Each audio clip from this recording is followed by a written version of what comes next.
ফ্যাসিবাদ যাতে কোনোভাবে আর ফিরে না আসে সেটা নিশ্চিত করার জন্য সংগ্রাম চালিয়ে যেতে হবে। এবং নাৎসি পার্টি এখনও নিষিদ্ধ অবস্থায় আছে। সেখান থেকেই বোঝা উচিত যে বাংলাদেশে আওয়ামী লীগের পরিণতি কী হওয়া উচিত। এখনও কিন্তু ষড়যন্ত্র থেমে নেই।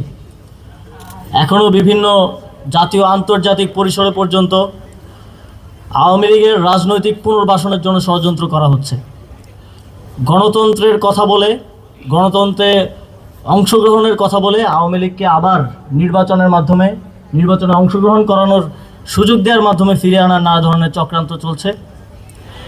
আওয়ামী লীগকে নিষিদ্ধের কথা যখন সরকারের পক্ষ থেকে আমরা বলি, রাজনৈতিক দলগুলোর অনেকেই তখন তাদের বক্তৃতায় কথায় সেটা বাধা দেওয়ার চেষ্টা করছেন, আপনারা দেখেছেন।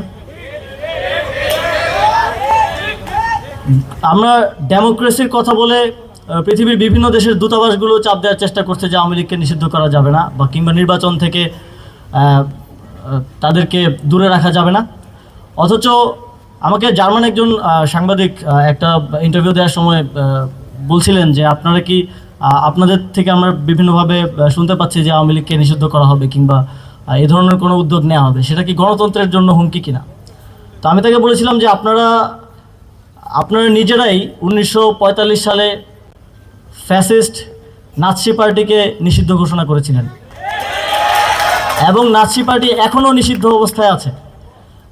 তো সেখান থেকেই বোঝা উচিত যে বাংলাদেশে আওয়ামী লীগের পরিণতি কী হওয়া উচিত।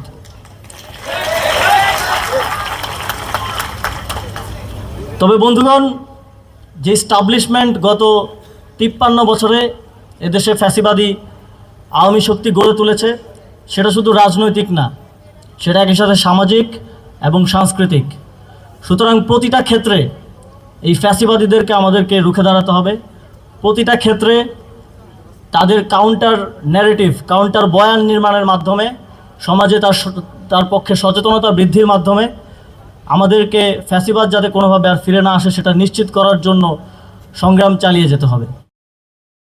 টাকা চুরির জন্য যদি আমার গলায় জুতার মালা পরাইতে হয়, তাহলে আমার শালীর সাথে প্রতারণা করার জন্য তোর ফাঁসি হবে।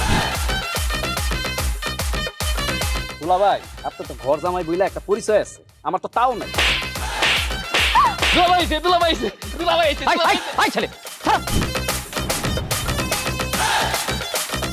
রাজনৈতিক ফ্যামিলির মেয়ে হয়ে ওই কাজ করবে।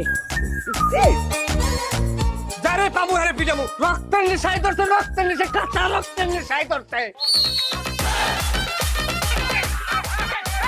তোমার এই পলিটিক্স আমার বাম পকেটে থাকে। পাকুদের বউরে ঝামেলা পাকাই। এই বেটাই, আমি তখন বিয়ে করিনি। দুইটার আমি গুলি করে মারু।